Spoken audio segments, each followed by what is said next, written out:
여러분, 혹시 이거 진짜 대박 아이템인데? 하면서도 어디서부터 손대야 할지 막막했던 경험 없으신가요? 오늘은 바로 그 막막함을 명쾌한 지도로 바꿔줄 비즈니스 전략의 핵심 원칙들을 제대로 한번 파헤쳐보겠습니다. 사실 모든 창업가가, 아니 무언가를 시작하려는 모든 사람이 바로 이 질문에서 시작하죠. 내 머릿속에 있는 이 반짝이는 아이디어를 대체 어떻게 해야 세상을 바꿀 위대한 비즈니스로 키울 수 있을까? 그 첫걸음, 과연 어디서부터 떼어야 할까요? 자, 그 답을 찾기 위한 첫걸음은요, 바로 비즈니스라는 것의 본질을 제대로 이해하는 거예요. 기업은 도대체 뭘까요? 그리고 궁극적으로 뭘 위해서 존재하는 걸까요? 아주 간단하게 말해서 모든 비즈니스의 핵심은 바로 가치 창출에 있어요. 누군가의 문제를 해결해 주거나 필요를 채워주는 제품이나 서비스를 제공하는 거죠. 예를 들어서 카페를 한번 생각해 볼까요? 카페는 그냥 커피를 파는 곳이 아니에요. 그 맛있는 커피 한 잔이 주는 즐거움, 또 활력 같은 가치를 제공하고 그 대가로 돈을 버는 그런 조직인 거죠. 그리고요, 비즈니스가 지속되기 위한 가장 기본적인 목표는 맞습니다. 바로 이윤이에요. 이윤이 있어야 재료도 살 수 있고 직원 월급도 주고 가게 월세도 내잖아요. 결국 사업을 계속 굴러가게 만드는 뭐랄까 자동차의 연료 같은 거라고 보시면 돼요. 하지만 요즘에는요, 정말 위대한 기업들을 보면 단순히 이윤만 쫓지 않아요.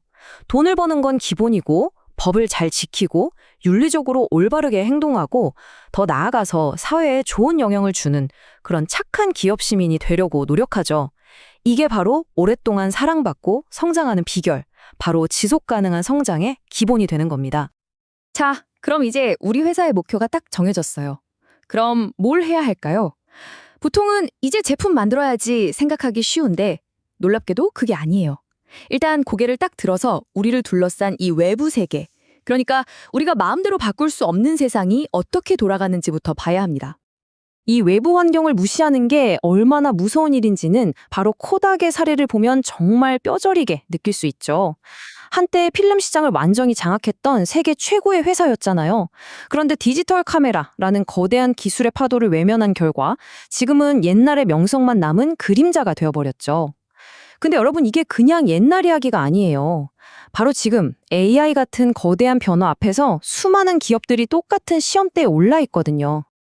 자, 이렇게 복잡한 외부 세계를 분석하기 위해서 우리는 두 가지 렌즈를 쓸 거예요. 하나는 사회 전체에 영향을 미치는 뭐랄까 큰 날씨 같은 거시 환경이고요. 다른 하나는 우리 가게 바로 옆에 있는 경쟁자들을 보는 것처럼 아주 가까운 우리 동네 상권 같은 미시 환경입니다. 우선 거시 환경, 그러니까 이 큰 날씨를 읽기 위해서 우리는 보통 패스트 분석이라는 걸 써요. 예를 들어 볼까요?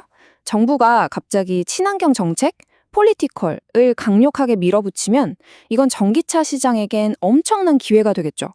반대로 완전히 새로운 AI 기술, 테크놀로지컬이 등장하면 기존 산업에는 정말 큰 위협이 될 수도 있고요. 이런 식으로 정치, 경제, 사회, 기술의 큰 흐름을 놓치지 않는 게 정말 중요합니다. 자, 그럼 미시 환경, 우리 동네 상권은 어떻게 분석할까요? 이때는 포터의 5가지 힘이라는 모델을 씁니다. 이건 우리 산업의 매력도를 보는 건데요. 자, 한번 따져볼까요? 첫째, 우리랑 직접 싸우는 기존 경쟁자는 얼마나 센가? 둘째, 새로운 경쟁자가 이 시장에 쉽게 뛰어들 수 있나? 셋째, 물건을 사가는 구매자들의 힘은 어느 정도지? 넷째, 우리에게 재료를 대주는 공급자의 힘은? 그리고 마지막으로 우리 제품을 아예 대체할 만한 다른 건 없을까? 바로 이 5가지 힘의 균형이 우리 산업에서 돈을 벌기 얼마나 쉬운지 혹은 어려운지를 결정하는 거예요. 자, 이렇게 바깥 세상을 충분히 둘러봤다면 이제 시선을 안으로 돌릴 차례입니다. 거울을 보는 거죠. 일기예보에서 비가 온다고 하면 나한테 우산이 있는지부터 확인해야 한다는 말이 있잖아요. 딱 그겁니다. 기업의 경쟁력이라는 건요, 한 번에 뚝딱 만들어지는 게 아니에요. 여러 층으로 차곡차곡 쌓아 올리는 거죠. 먼저 우리가 가진 기본적인 재료, 즉 자원이 있고요. 이 재료들을 가지고 요리를 하는 레시피, 바로 역량이 있습니다. 그리고 마지막으로 다른 집은 절대 흉내낼 수 없는 우리 집만의 비법 소스. 이게 바로 핵심 역량이 되는 겁니다. 그런데 우리가 가진 이 비법 소스가 진짜 다른 사람들이 탐내는 슈퍼파워인지 아닌지 어떻게 알 수 있을까요? 아주 간단한 테스트가 있어요. 바로 VRIO 테스트입니다. 자, 체크해 보세요. 첫째, 이게 돈을 버는데 도움이 되는 가치 있는 것인가? 둘째, 다른 경쟁자들은 없는 희소한 것인가? 셋째, 남들이 쉽게 따라하기 어려운가? 마지막으로, 우리 조직이 이걸 100% 활용할 준비가 되어 있는가? 이 네 가지 질문에 모두 네라고 답할 수 있어야만 그게 바로 지속 가능한 진짜 경쟁 우위가 되는 겁니다. 자, 좋습니다. 이제 우리는 바깥 세상의 날씨도 알고요. 우리 손에 우산이 있는지도 확인했어요. 그럼 이제 가장 중요한 단계가 남았죠. 바로 이 둘을 연결해서 승리를 위한 게임 플랜, 즉 전략을 짜는 겁니다. 이 외부와 내부를 연결하는 다리 역할을 해주는 아주 고전적이면서도 강력한 도구가 있습니다. 바로 여러분도 들어보셨을 스워트 분석이죠. 우리가 밖에서 발견한 기회, 어퍼튜니티와 위협, 트레치를 우리가 안에서 확인한 우리만의 강점, 스트렝스와 약점, 위크니스에 딱 맞춰보는 거예요. 그래서 강점으로 기회를 잡고 약점은 보완해서 위협을 막는 최적의 전략을 찾아내는 거죠. 그런데 말이죠. 아무리 세상에서 가장 완벽한 전략을 세웠다고 해도 그걸 실행할 사람이 없다면 맞아요. 그냥 멋진 계획이 적힌 종이 한 장에 불과하겠죠? 이렇게 한번 생각해 보시면 쉬울 것 같아요. 전략이 지도라고 한다면 그 지도를 보고 목적지까지 가려면 뭐가 필요할까요? 잘 정비된 자동차와 능숙한 운전자가 필요하겠죠? 바로 이 자동차와 운전자가 조직 관리인 겁니다.